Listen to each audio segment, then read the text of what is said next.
Oh, thank you guys for telling me that there's no sound. That helps a little bit. I was sorry. I was just saying, Josh is away for today and tomorrow. He will be back next week. He is with his kid at the Children's Hospital. It is a planned procedure, so it's not an emergency or anything like that. So hopefully everything goes real smoothly, and Josh will be back here next week. But you guys are stuck with me for today. I believe we will have a special guest with me tomorrow, but it's just a solo show here today. 10 games on the slate here tonight. Yes, there is a lot to talk about. We have player movement, lots of player injuries, guys that may or may not be playing, guys coming back. So we're not going to wait too long before we dig into these games. Before we do, if you guys could, please give us a like and subscribe. Those thumbs up and those subscriptions really do help us. They get us to the top of the algorithm. They help grow this channel so that these shows and other shows like it can keep coming on a regular basis. It'll help you guys keep up with all our offers and all our giveaways and so much more. And make sure you click that bell so you do get notified whenever we do go live. And if you guys can't catch us, live and you can't catch the YouTube show, we are on all podcast platforms, wherever you do get your podcast. Just leave us a 5-star review. Those positive reviews certainly do help us. So we are available on your podcast platform of choice. And thank you very much to PrizePicks for sponsoring this show. We do have a special little giveaway through PrizePicks that we'll talk about a little bit later. And we'll talk about some PrizePicks themselves. But like I said, we do have 10 games to get into. So let's just jump right in. Let's get to this first game. You'll notice I have the lineup builder brought up on the screen with me. This is what I use. This is one of the tools we have at Awesemo. You can check it out for free if you're not subscribed to Awesemo. You might not see the projections and the stacks and the ownership projections and all that we have with subscriptions, but you can still follow along with the lines and what teams we're on and so on and so forth. So we're going to start with Tampa Bay at home to Buffalo. Tampa Bay has a 4.0 goal total. Buffalo has a 2.8 goal total. Eric Comrie is set to start for Buffalo as they continue kind of their goalie roulette, I suppose you want to call it. Tampa Bay hasn't confirmed their goalie, but they had a day off. Vasilevsky, he wasn't tested too hard against Anaheim on Tuesday, so I suspect it'll be Vasilevsky. They have a back-to-back this weekend, Detroit and Pittsburgh. So I assume Vasilevsky tonight, maybe Elliott against Detroit and then Vasilevsky against Pittsburgh, but we'll see a warm-up. What we have to mention first off is that despite Buffalo's, let's call it little slide of late, they seem to be sticking with the lines that they have. This team has lost 5 of their last 7 games. They're 2-4-1 in their last 7 games, starting to slide out of the playoff picture a little bit. They do need to start racking up wins. I thought they might play around with their lineup a little bit, but they are not. So you're going to have Jeff Skinner, Alex Tuch, Tage Thompson, top line, Dylan Cousins, JJ Peterka, Victor Olofsson, second line. Now, I'm going to start on the Buffalo side here. The Buffalo top line, you can tell just kind of watching them that they're really starting to press. I think the magnitude of where they are I think might be kind of starting to hit home. Like, this is a team that really hasn't had any success or franchise, I should say, that hasn't had any success for like a decade now. This is the first time they've really been in any sort of playoff race that I can remember, late February, early March. They still could get there, but you can't be losing 5 out of 7 games and hope to stay in there. So, it seems like they're starting to press, and it's showing up a little bit in their defensive numbers. The Buffalo top line still generating a lot offensively over the last month, still, amongst the best of the best, well over 4 goals per 60 minutes, which is really good. But like I said, it's the defensive numbers that are catching up. Over the last month, 3.6 expected goals against, 5.7 actual goals against. Those are really bad numbers at 5-on-5. They haven't been a great defensive line, this season in general, but that is a pretty big deviation from what they typically have been doing. And I'm not expecting them to really turn it around here tonight, and I'll get to that in a second when we talk about Tampa. But I think, the defensive numbers are more for Tampa, but it is important to note that the top line still is generating a lot. The second line, if we're talking about JJ Peterka, Dylan Cousins, and Victor Olofsson, the one thing that I would mention here is that they're kind of not really being used as a second line. If you look at the ice times, there'll be a lot of games where guys like Kyle Okposo or Casey Middlestat will play more than they will. But, they don't get a lot of power play time. They're not playing with the better offensive players. Like, Cousins is having a really good season by a lot of underlying metrics. JJ Peterka as well. He has a lot of really good playmaking data so far. So what I will mention about Buffalo is that I kind of don't mind the top line here. I'll bring up the top stacks tool here real quick. The top stacks tool is something that we use, obviously, here. You can get it with a Stokastic subscription. It shows you top 2 stack probabilities, ownership share, and all that. Tampa Bay is not really coming in with a lot, but Buffalo's coming in with almost none. Under 1% top 2 stack probability, $22,100. They are one of the better leveraged lines here on this slate. As always, Buffalo 1 firmly in play here for me, especially if somehow Brian Elliott gets the nod in net. Vasilevsky certainly can be beat. I would feel better if it was Elliott, but I still think Buffalo 1 is definitely in play. And I'll get to why here in a second when I talk about the Tampa side. Buffalo 2 and 3, not as much for me. If you want a one-off like a Dylan Cousins or an Olofsson or something like that, go ahead. But I'm not going too much into depth. The Tampa side is what's really interesting because they typically do use their second line as a shutdown line, that Stamkos, Cirelli, Killorn line. So they should go out against the Tage Thompson line. Now, that line or the defensive numbers for that second line over on Tampa have been pretty good lately. 2.3 expected goals against over their last 5 weeks together. Those are pretty good defensive numbers for that second line, but it's a little bit of a deviation from what they had been doing this season. If you look at that line in totality, 140 minutes together, 3.4 expected goals against per 60 minutes, 3.3 actual goals for. Now, part of it could be Anthony Cirelli just getting used to playing again. You know, he returned from injury. Maybe he just needed some games to get back underneath. And he typically is very good defensively. But on the whole, they haven't been great defensively. And if that's a matchup for Buffalo 1, I don't mind Buffalo 1 there.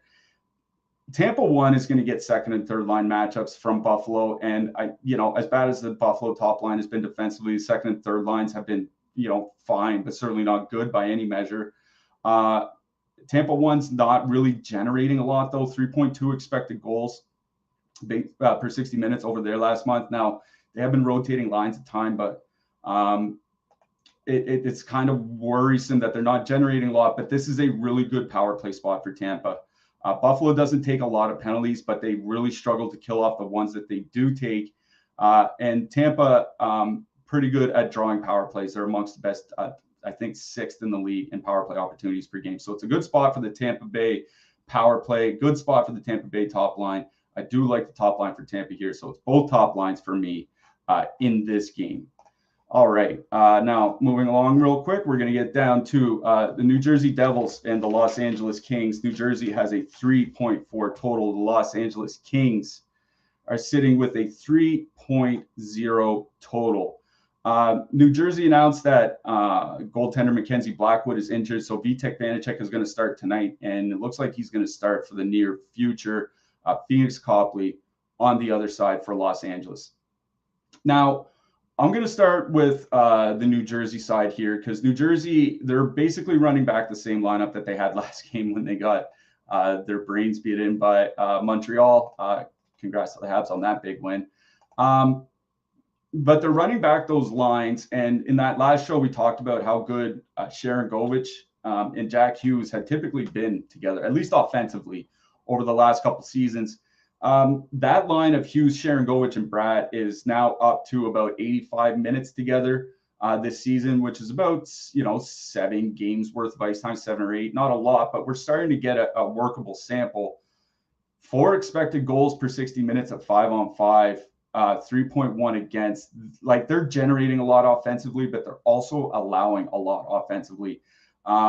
It's kind of been the hallmark for New Jersey. It's something Josh and I have talked about on this show a lot over the last month, is that basically since the end of November, early December, New Jersey's defensive metrics have really, really been on a big slide.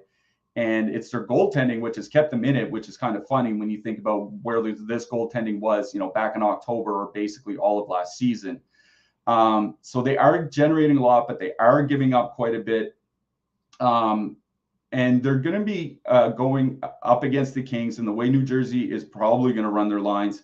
So you're going to see Hischier go out against that Kopitar line, and that's going to mean Jack Hughes going out against the Kings second line. And that Kings second line has typically been very, very good defensively all season long. There's not a huge sample lately because Trevor Moore had been hurt. Guys have been moving around the lineup or whatever. But, just their last 50 minutes, 2.1 expected goals against. Like, that's about 20% better than the league average. Like, they're really, really good defensively. It seems like a bad matchup for the Hughes line, but the Kings goaltending has been really shaky basically all season. Phoenix Copley has been the guy that's basically come in and, taken over as the number one. And he's been basically average by overall save percentage. So it's not like this team is great in net. So certainly the second line can get there, but I think it's a bad matchup for them at 5-on-5. So I don't think you have to play them. Our top stacks tool says that they're probably going to come in with good leverage, 2 to 3% ownership, 5 to 6% top 2 stack on DraftKings. So yes, they're certainly fine to play. And Jack Hughes does have like 50 shots in his last 10 games, averaging nearly a DK shot bonus per game. So yes, they absolutely can get there. They're not that expensive. I just think it's a bad matchup at 5-on-5. That's my only quibble about it. For the other New Jersey line, pretty good offensive numbers with Dawson Merson there, like really good offensive numbers, basically as good as the Jack Hughes line that we just talked about. And it's Thomas Tatar that is making the difference here, honestly. Tatar, remember, he had been down on the third line at times of late for New Jersey, back on the top line with Hischier. Hischier and Mercer, typically not great numbers together, but you add Thomas Tatar, and it makes a big difference. And it makes sense. Like if you look at some expected goals driving numbers, like impact numbers, Thomas Tatar is still near the top of forwards in the league. His playmaking and his shooting skills aren't necessarily great, but he's pretty good at helping his teammates and his line mates generate offense. I kind of like that Hischier line. I'm not going to lie. Hischier, Mercer, and Tatar coming in almost no ownership, 1% to 2%.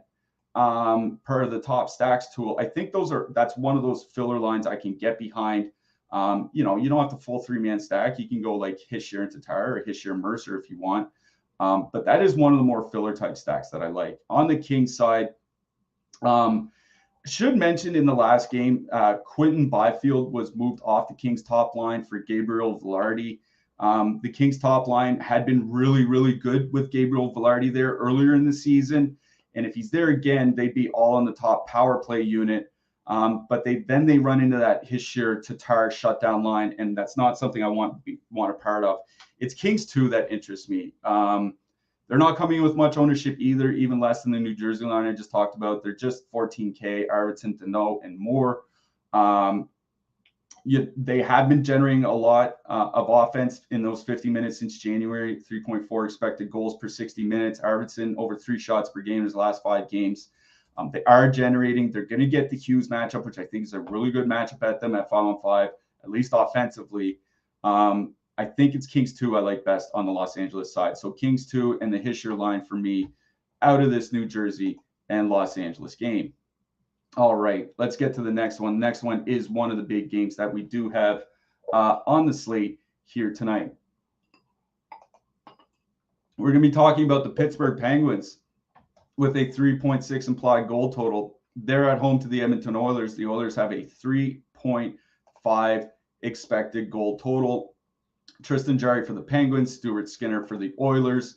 These are two teams whose goaltenders they have other goaltenders on the roster that have let them down. Casey Smith, Jack Campbell. These are, I think, pretty easily the team's 2 best goaltenders, which makes a little bit of a difference here. But yes, you're still seeing a 7 over under. So there are a lot of goals expected here. On the Pittsburgh side, it looks like they're probably going to run back the same top 6. That top 6 has been generating a lot of offense lately. That was the one thing that really stuck out to me researching this game, was just how good offensively they had been. The top line for Pittsburgh over the last month, 4.7 expected goals generated per 60 minutes of 5-on-5.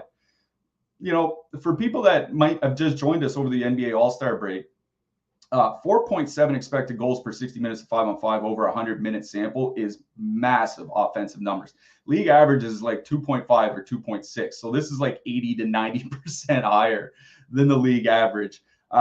Even though they're only shooting just over 6%, which is very, very low, they're still scoring 3.2 goals per 60 minutes, which is well above league average because they're just generating so much volume.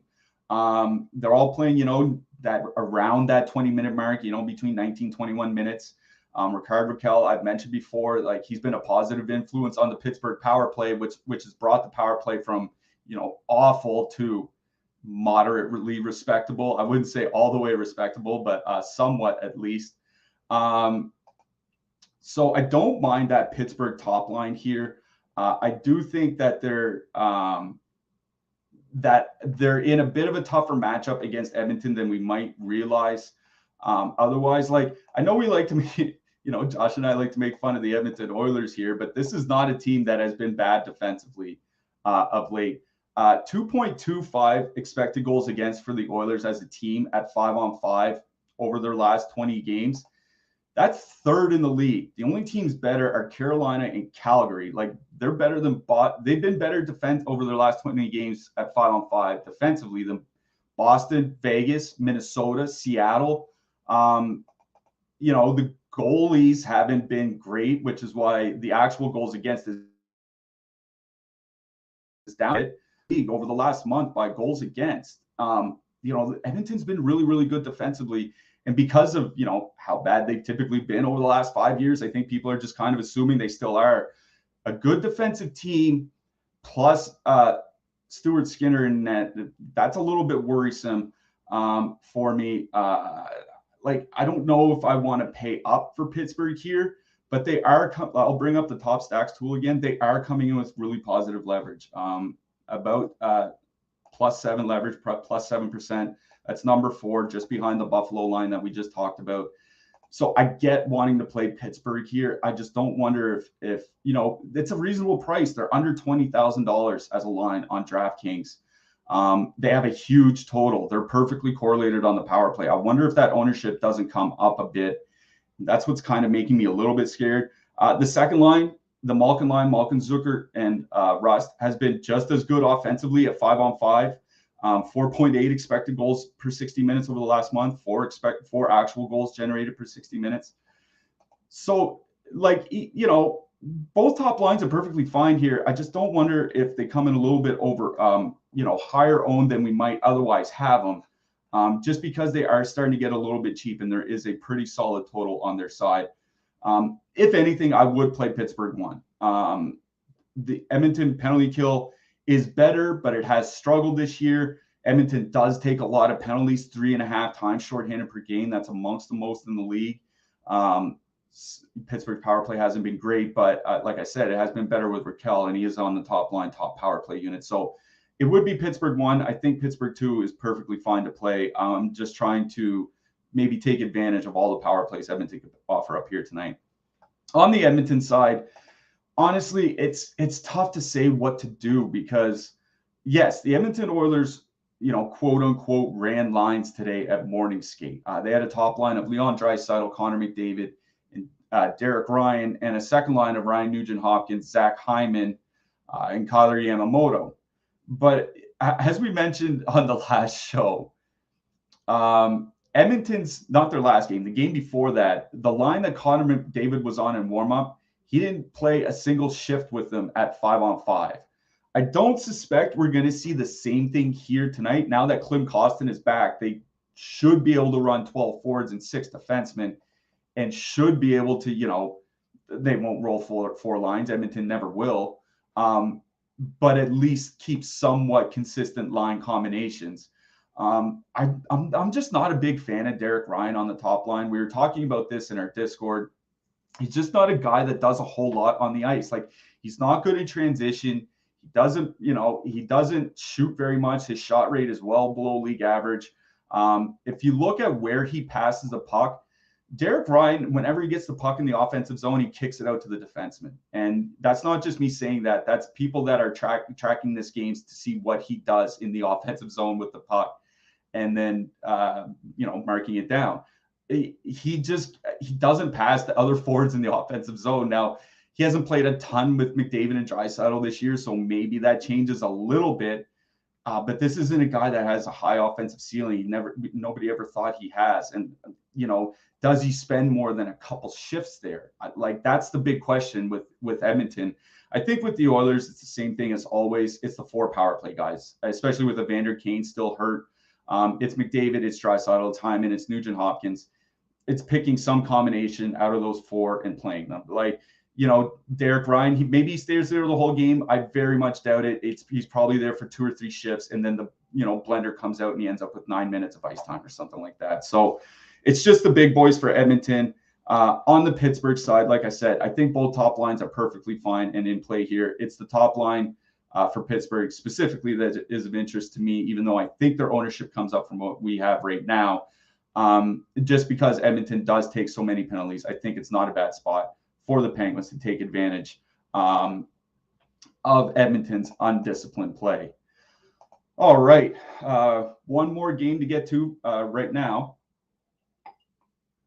We have the Anaheim Ducks going into Washington. The Anaheim Ducks have a 2.3 implied goal total. Washington is sitting with a 3.8 implied goal total.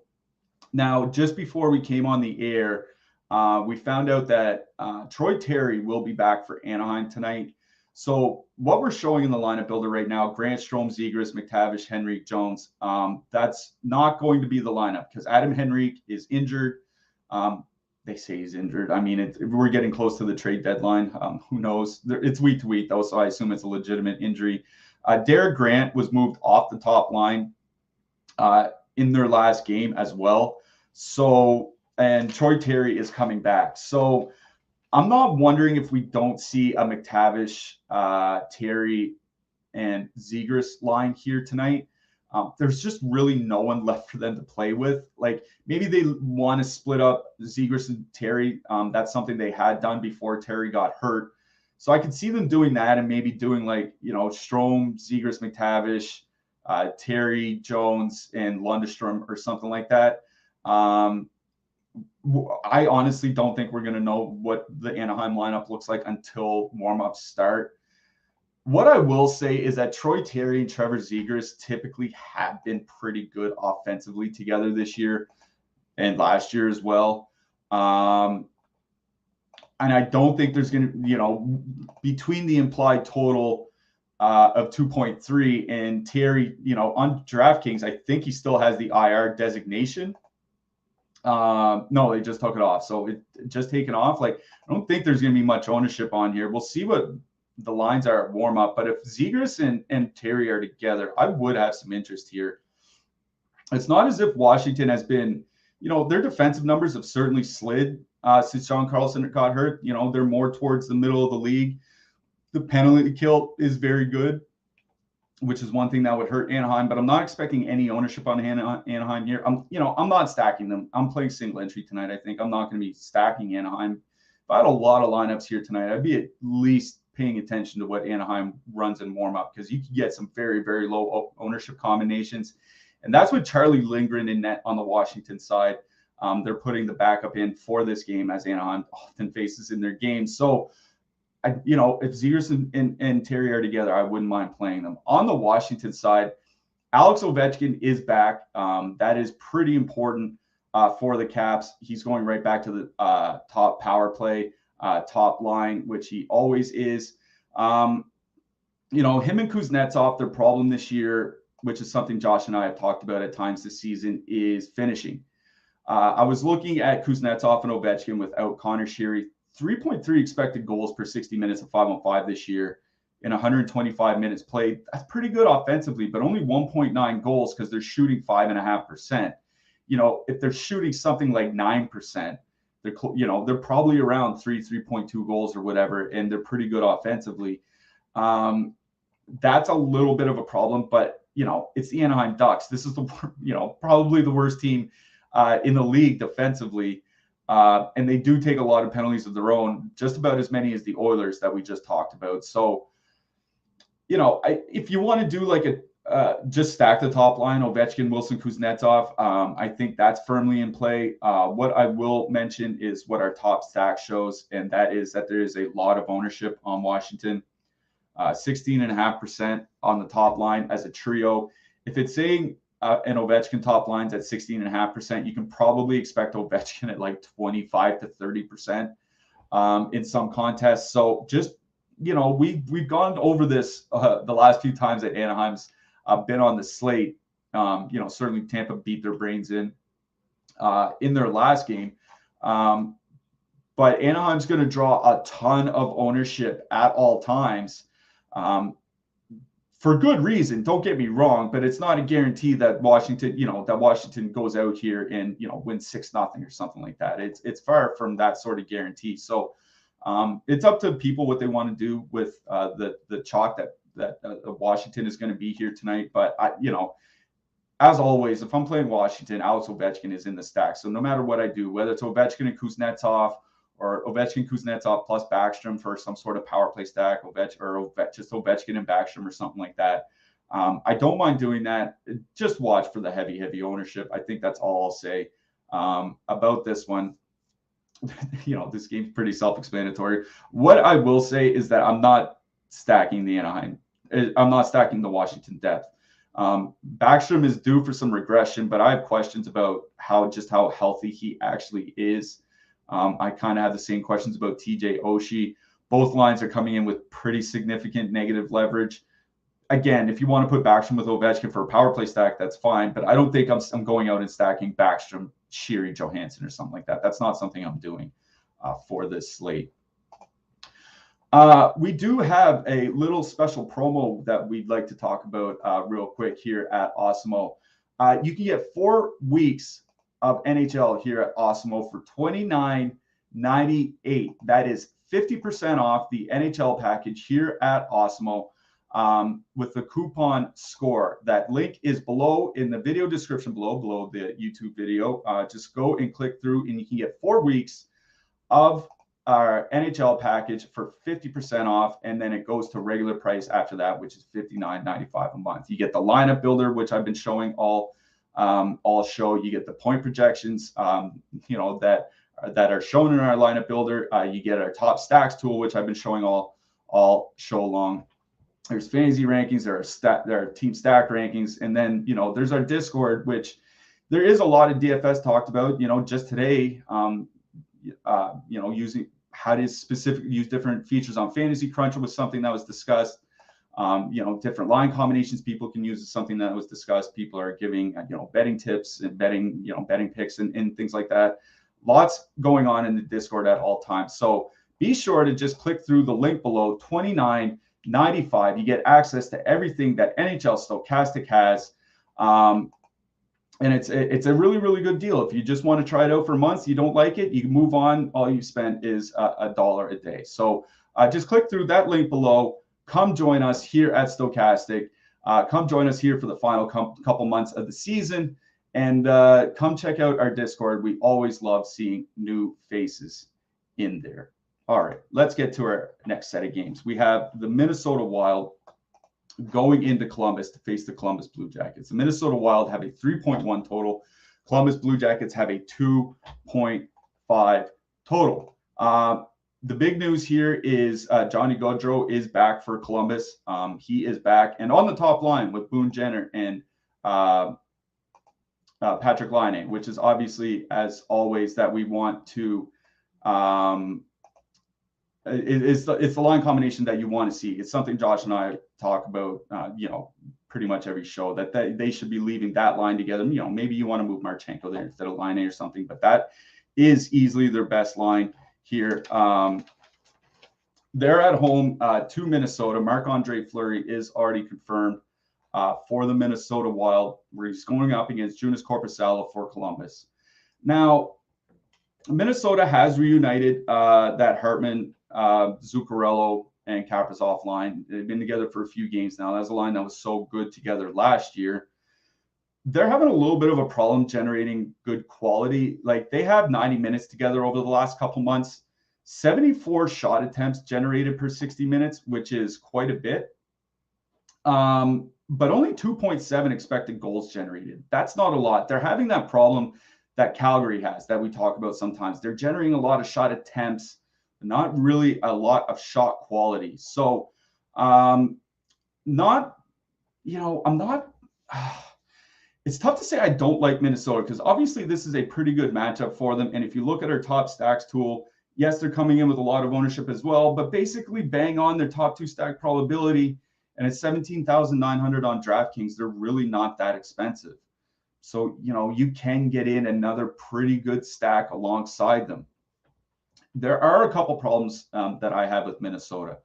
First, I don't think people realize just how tough of a time this team has had scoring for quite a while now. I mean, it's not like they've just been going through a little slump that's been kind of bad for, for a couple weeks or something like that.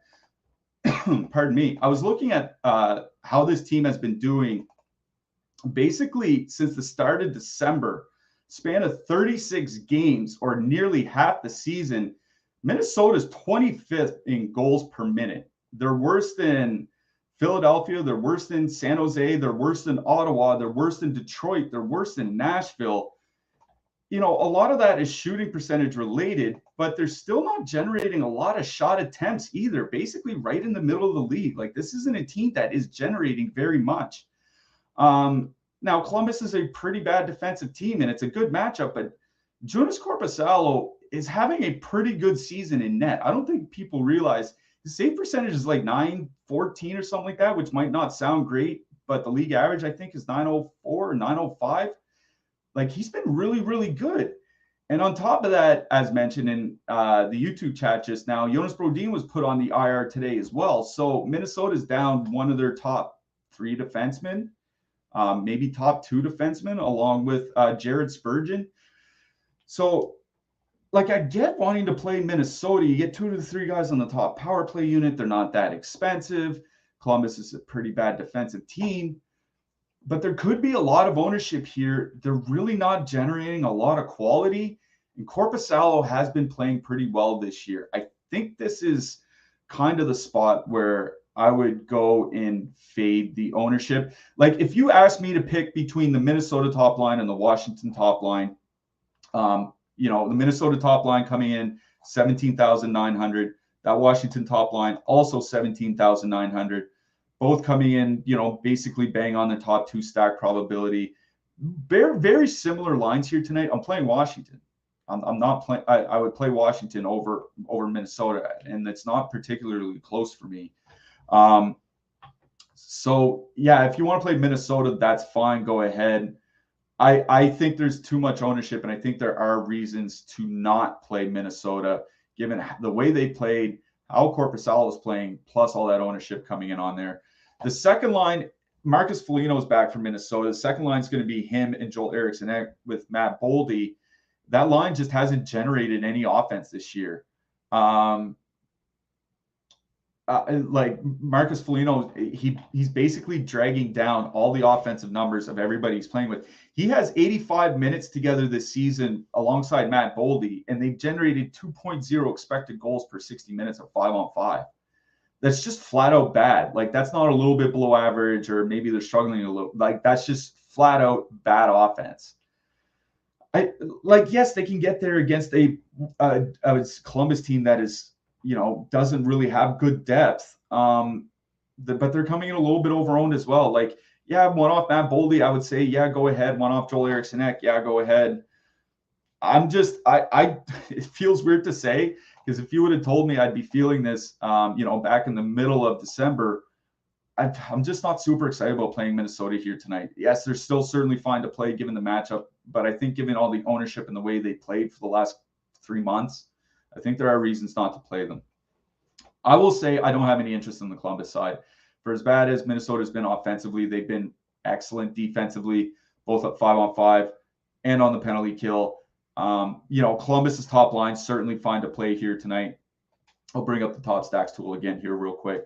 Patrick Laine, Boone Jenner, Johnny Gaudreau, you know, coming in with pretty good leverage, but they are more expensive. You know, all things considered, I think they're a fine play. I'm going to be honest, in a nutshell, I don't have a lot of interest in either side here. And like I said, 2 months ago, it would have been impossible to fathom given the way that Minnesota and Columbus were playing, like at the end of November. But Minnesota's not been the same team for the last 3 months that they were over the first 6 weeks of the season. Let's get to our next game. New York Rangers, 3.3 implied goal total. They're going into Detroit. The Detroit Red Wings have the New York Rangers have a 3.3 implied goal total. The Detroit Red Wings are sitting at 3.0 right now. I think one reason for that is Yaroslav Halak has been confirmed for the New York Rangers. He will be starting in net for the Rangers here tonight. No confirmation on the Red Wings side, but I am assuming it is going to be Billy Husso again. For the Rangers, Artemi Panarin missed practice yesterday. People might have been worried about that, but they said that it was just kind of like a maintenance thing, and he should be in today. So he will be on the second line with Vincent Trocheck and Vladimir Tarasenko. Top line of Chris Kreider, Mika Zibanejad, and Jimmy Vesey. Shout out to Jimmy Vesey, kind of reclaiming his NHL status here. I'm going to start on the Rangers side. The one thing I will say about the Rangers is something I said a couple games ago about them is that the first handful of games for Tarasenko in a Rangers lineup was a pretty bad schedule for the New York Rangers. Not just because he had just gotten there and they were on the road or whatever, but, versus Seattle, at Carolina, at Vancouver, obviously not hard. At Edmonton, we just talked about how good they've been defensively. At Calgary, one of the best defensive teams in the league. And then they just played Winnipeg on Monday night, going up against Connor Hellebuck, who might win the Vezina Trophy as the top goaltender in the league this year. So it's been a pretty brutal stretch of games for Tarasenko to get acclimated. Him and Panarin, they haven't played a lot together. They're just over 40 minutes together.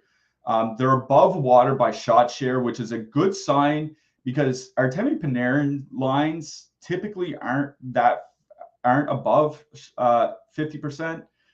If they are, it's not by much. So they are, at least finding some chemistry and not getting run over defensively, which is a good sign, at least to start with. So I don't mind using a two-man on that side. But I think it's the Rangers top line that I actually have a little bit more interest in here. I'll bring up that top line again real quick. It is Kreider, Zibanejad, and VC, 29.9 stack projection. But you look at the ownership, 1.2% on VC, 1.3% on Kreider, or 1.6% on Kreider, 1.3% on Mika Zibanejad. Not much ownership here. I'll bring up our top stacks tool again real quick. Coming in with good leverage. They're not expensive at $16,500. And beyond that, they have really good numbers together this season. So far this season, in 125 minutes together, Kreider, Zibanejad, and VC, 4.0 expected goals for per 60 minutes, 3.4 actual goals per 60 minutes, with a below average shooting percentage. They are generating a ton of volume on offense. There isn't really a Detroit line that I'm worried about a shutdown line. Certainly not if they use Andrew Copp. So I don't mind the Kreider, Zibanejad, VC line here. You're going to get 2 out of 3 guys on the top power play unit. Detroit's penalty kill is struggling and has struggled pretty much all season. There's no ownership on this Rangers line. It's VC, Zibanejad, Kreider that I like best on that side. Now, if you want to take off VC and put in one of the power play guys like Tarasenko or Panarin, because Detroit doesn't have a very good penalty kill, I will not complain about that. I would say fill your boots, go right ahead. But VC does save over $2,000 on those wingers. He does have a good projection as well. He's projecting for over 7 points on DraftKings, which is over 2x his salary, which is good for immediate projection. So I think you're perfectly fine leaving VC there if you want to save some money to get in a more expensive stack elsewhere. On the Detroit side, I saw Lucas Raymond will not be back tonight, so Detroit will be running back, probably running back the top line of Bertuzzi, Larkin, and Perron. I don't mind that line either. Something Josh and I talked about quite a bit on this show is how much better, Bertuzzi and Dylan Larkin have been without Lucas Raymond. Over the last 2 years, without him, 3.6 expected goals for, 2.5 against. That's they're really dominating the play. 5.4 actual goals scored. Bertuzzi has 11 shots and 6 points in his last 5 games, all without Lucas Raymond in the lineup. It's not a bad line. They're coming in with reasonable ownership, though, and that's the one thing that's kind of stopping me here, 3.7%. But they're not expensive at $14,200. You are getting Yaroslav Halak rather than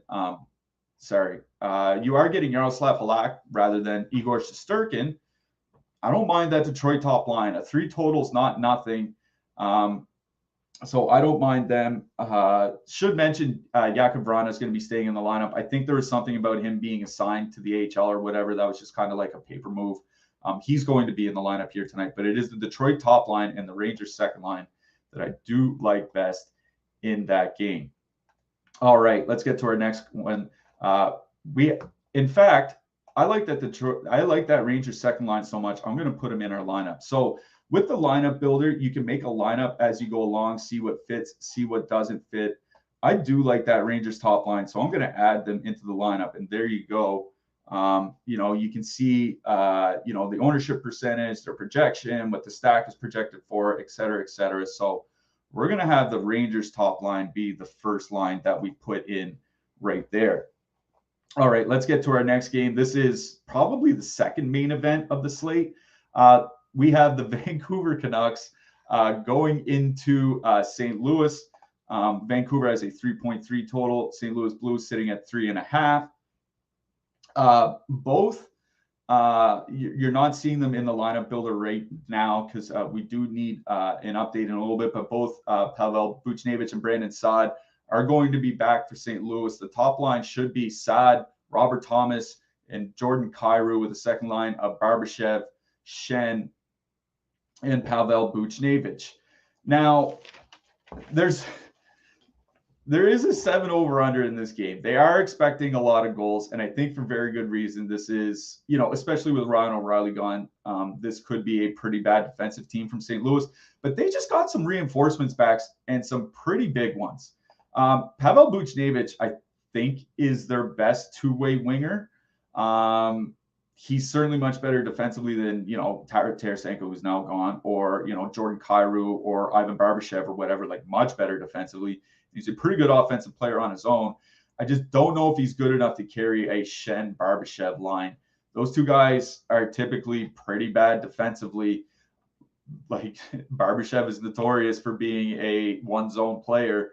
Schenn and Buchnevich don't really have good offensive don't have good offensive numbers together this year. 2.3 expected goals for and 110 minutes together without Ryan O'Reilly. Braden Schenn has 7 shots in his last 5 games. Like, I think you're fine to stay away from that St. Louis second line. What's more interesting to me is the St. Louis top line. I'll bring up our top stacks tool again here. St. Louis top line is coming in over-owned, negative leverage, 7.7%, top 2 stack, 10.7% ownership, but they're not expensive at $15,700. I think there are, things you can do if you want to change around the lineup a little bit. Like, I don't think Brandon Saad is necessary to play upon return, but they do have better offensive numbers together. Thomas Kyrou and Saad are up to about 50 minutes together, 2.7 expected goals for. That's a fair bit higher than that other St. Louis line. They should play more minutes. Jordan Kyrou still has 37 shots over his last 10 games, despite this team being on a little bit of a slide. It is the Kyrou line that I like the best. If you want to play the second line, because I think Buchnevich and Schenn are fine to play, go ahead, but they do have, even more negative leverage, same ownership, much lower top 2 stack probability than the top line. So it is St. Louis one that I do like better. On the Vancouver side, Atu Ratu got called up. He was the guy that was one of the big pieces coming back in the Bo Horvat trade. Looks like he's going to start on the third line with Sheldon Dries. I mean, it doesn't matter. You're not playing anybody in that bottom 6 anyway. I'm not playing the Vancouver second line. Brock Besser and Connor Garland have pretty bad. Connor Garland got moved up to that line last game. Connor Garland, Brock Besser, pretty bad defensive numbers together this year. Whether Garland's there or not, I don't think it's going to make any difference. That Miller, Besser, whatever it is line is going to be pretty bad defensively. That would be one tick in favor of that St. Louis second line. But I don't wonder if that Barbashev Schenn line isn't the one that isn't put out against Vancouver 1 as the shutdown line. And Vancouver 1 is playing absolutely out of their minds right now. 2.7 expected goals for, 1.8 against, 4.9 actual goals for. Now, obviously, they're running a bit hot by shooting percentage, but this isn't a bad spot for them considering how bad St. Louis has been defensively and, slightly positive leverage by our top stacks tool. Again, one of those lines that's not very expensive, 16,900, Pettersson, Kuzmenko, Beauvillier, all on the top power play unit. Now, St. Louis doesn't take a lot of penalties. They're one of the least penalized teams in the league. They've also had a penalty kill that's been getting a lot better since the first 2 months of the season. But it would be Vancouver. If I'm playing Vancouver, it's Vancouver 1 or nothing. Now, if you want to turn it into a power play stack and add JT Miller or something like that, I think that's fine. I don't know if I would just play like JT Miller, Brock Besser, Phil DiGiuseppe or something like that. I don't think that's the direction I would go, and it would be the Vancouver top line. So it's both top lines for me in this game. I think the second lines are playable, but I do think they're considerably weaker than their top line counterparts. And that's all I've got to say about that. You can get 1 month free of Stokastic Plus Platinum and up to a $100 deposit match bonus with PrizePicks when you sign up and make a deposit at PrizePicks. Yes, PrizePicks is the sponsor here on the show. We have been talking about them quite a bit over the last few weeks. PrizePicks is where you can go and you can play. It's a prop-based contest. There are no optimizers. There are no quote-unquote sharks. There are no mass entries. All you do is just pick 5-player lineups. Here we have goalie saves, points, shots on goals, what have you. I'm going to leave it on the shot on goal screen for right now. So you just go ahead and you can make your player picks. Now you don't have to pick all NHL either. You can pick some NHL, some NBA. Later, maybe in about a month or so, you can add in some MLB. So you can pick across sports, and you can get up to 10 times your entry fee when you do it. And we've got a couple prize picks that I'm going to make for you. My boss, Jake Harry, typically has a prize picks up on his Twitter account. So go visit Jake Harry on Twitter if you want to see what he's betting on tonight. But I have a couple. The first one is Matt Duchene. Matt Duchene over, I'll bring him up real quick. Matt Duchene, shots on goal. We're taking the over on his shots. The reason for that is because of our player prop tool. Yes, we have a player prop tool here at Awesemo that comes with your subscription. And the Matt Duchene over is our third best bet for amongst our shots bets. He's projected for 2.83 shots. The line on PrizePicks is 2.0. So we are putting Matt Duchene as one of our prize picks. And I'll bring that back up. The other guy that we're going to look at is somebody we talked about earlier in this show, and that's Nico Hischier. He's at 2.5 shots. Our projection for him is at 2.24 points. So that's an under. So we're taking over on Matt Duchene for his shots and under on Nico Hischier's shots on his own. Be sure to sign up for PrizePicks. They are a wonderful little prop-based contest if you don't want to play DFS every day. And you can get a free month of Stokastic Plus Platinum and up to a $100 deposit match bonus when you do sign up and deposit with PrizePicks. So click on through and go get your pick on. All right, we've got a couple more games to get. We've got a few more games to get through. We're going to get through them relatively quickly. Calgary, 3.0 implied goal total. They're going into Vegas. Vegas Golden Knights have a 3.4 total. Laurent Brossoit is in net for Vegas. Again, Jacob Markstrom should get the start here for Calgary as Dan Vladar played last night. Yes, Calgary did play last night. This is a back-to-back for them. Now, typically back-to-backs are very hard for teams, and I get that. But I think if there's one back-to-back you'd like to have, it's actually going into Vegas so that your players don't have 24 hours to go spend their free time. So I will say it's not necessarily a terrible spot for them. What I will say is that, as I noted earlier in the show, Vegas has been pretty good defensively for quite a while now. I was just looking at their numbers basically since Christmas, which is about 2 months ago now. Most teams have played, in the neighborhood of about 25 games in that stretch. They're basically right around Toronto by shots allowed per minute. By expected goals, they're tied with Toronto, like 6th in the league. Vegas has been pretty good defensively. Calgary really likes to spread around their ice time. Vegas also doesn't take very many penalties. I think they're still the least penalized team in the league this season. And when you bring up our top stacks tool, there's not much ownership on Calgary. That's the one thing that's kind of drawing me to them, but they are coming in with a little bit of negative leverage. If anything, it's probably Backlund, Coleman, and Mangiapane that I would go to. Nick Roy being out tonight might change up how Vegas runs their lines here.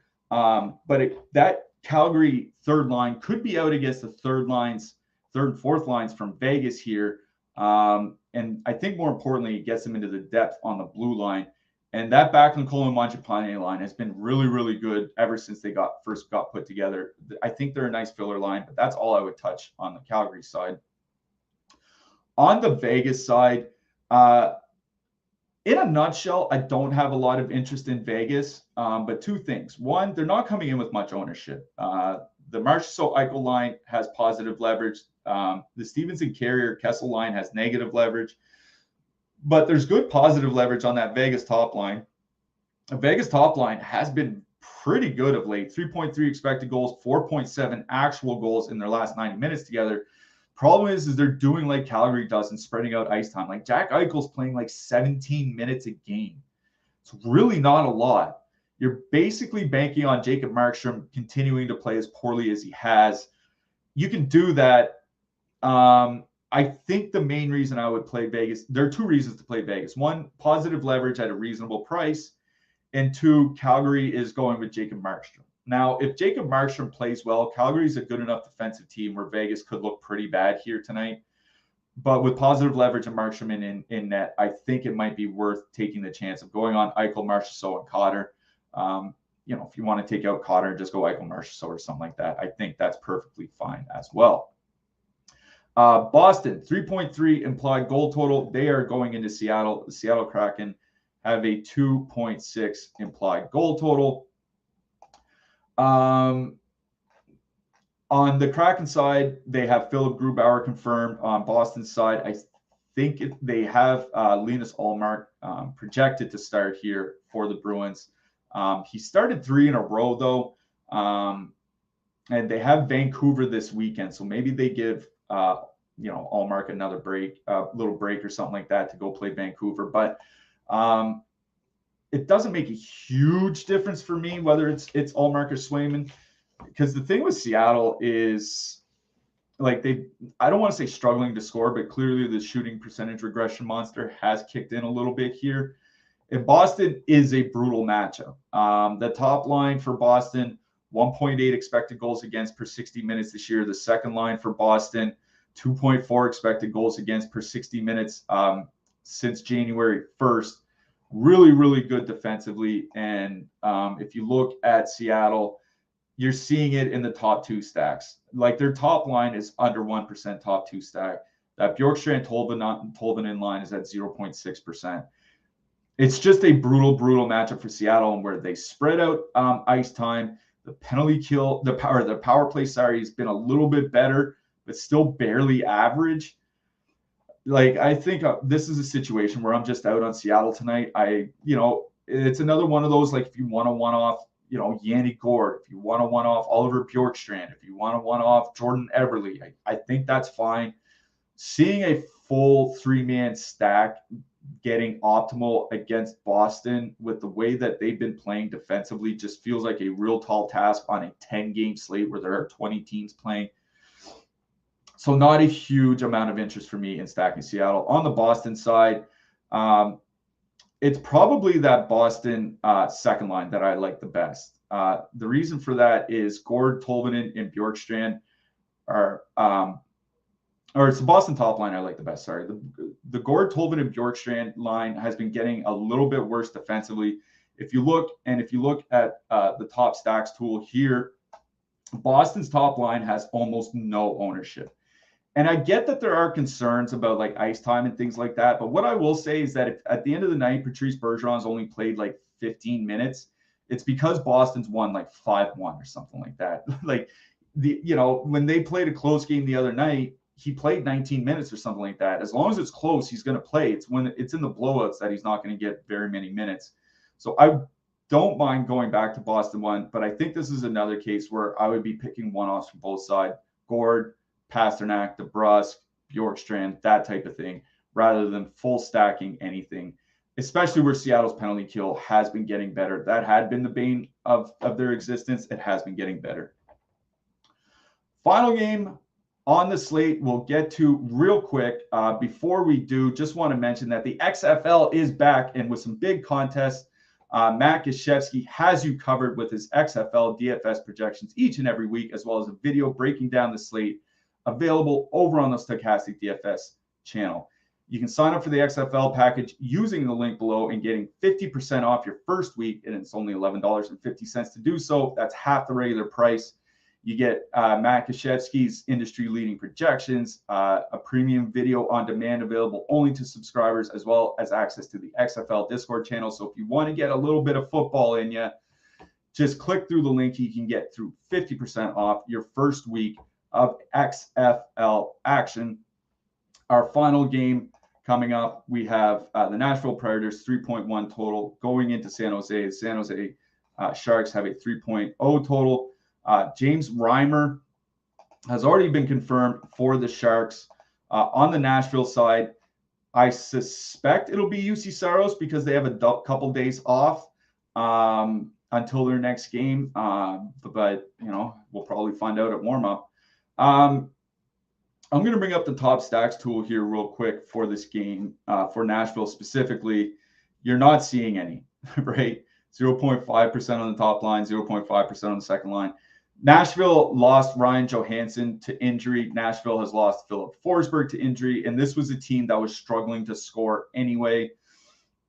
I know San Jose hasn't really been that good defensively, but the Couture Esamont line has been fine, like about average defensively. 2.7 expected goals against per 60 minutes of 5-on-5. They can shut down whatever Nashville has left, like some Niederreiter, Duchesne, Tommy Novak line or whatever. They're going to shut them down. So nothing for me from the Nashville side. It's another one of those, if you want to one-off Niederreiter, Duchesne, Cody Glass, something like that, I think that's fine, but I'm not stacking anything from the Nashville side. On the San Jose side, Thomas Hertl is back. Timo Meier is not. With Meier not back and Hertl not playing with him, I have no interest in playing Hertl. So for me, it would be the Couture, Barabanov, Esamont line. But here's a little bit of news for you. They're easily the most over-leveraged line on the entire slate. They have been playing exceptionally well. About 100 minutes since Michael Esamont got there, 5.4 expected goals per 60 minutes, 6.3 actual goals per 60 minutes. With Timo out, they could all be top power play unit. Nashville does take a lot of penalties. Their penalty kill does struggle. It's a tough situation. I think, you know, if you want to make sure you're not chalky and you want to like take out Esamon and put in Hertl or something like that, I think that's fine. I do like that San Jose line. I just really don't like the ownership. I just have to mention that they are in a pretty good spot, especially if Saros doesn't start. Because Nashville's forward depth is really taking a hit. They were bad defensively to begin with, and even Saros hasn't been able to save them all the time of late. So I do like that Couture, Barabanov, Esamont line. They're just coming in with too much ownership for me to say yes, like they're my favorite filler line of the night or something like that. That's just something I want to mention real quick.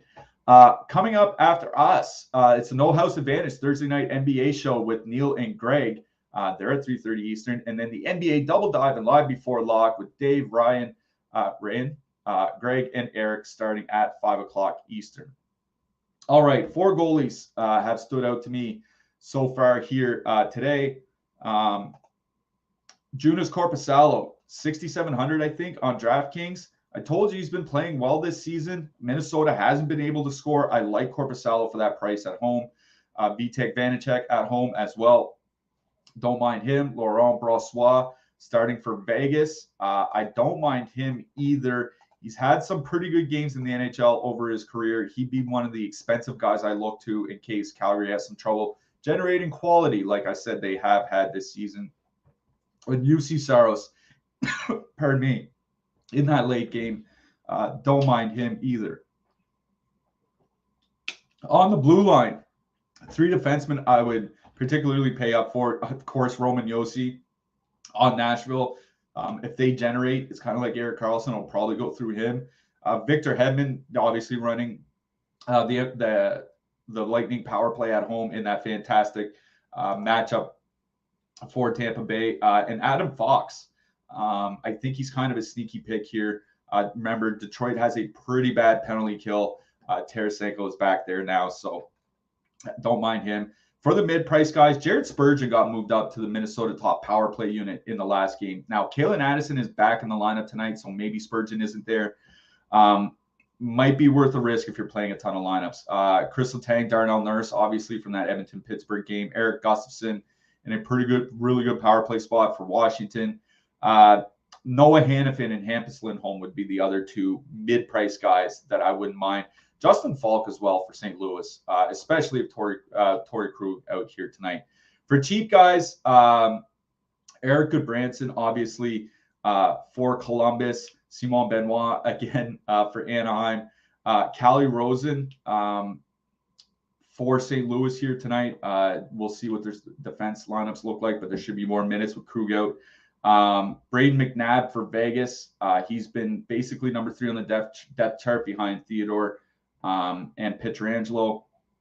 Mario Ferraro from San Jose. Evan Bouchard from Edmonton. Owen Power from Buffalo. My hat trick pick for tonight, we are going to go with somebody that's probably pretty chalky, but I really don't care. And we are going to go with Mr. Zach Hyman from the Edmonton Oilers. I think that he gets there tonight for Edmonton in their game against Pittsburgh.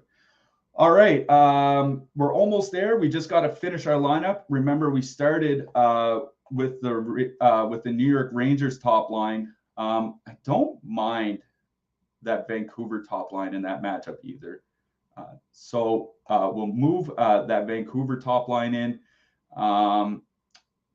We're putting Korpisalo in net. Like I said, I told you we'd be putting Korpisalo in. If we put Goodbranson, what do we have left? So Korpisalo and Goodbranson leaves us with 6,600. Wouldn't you know it, Adam Fox is 6,500. So there's the sample lineup.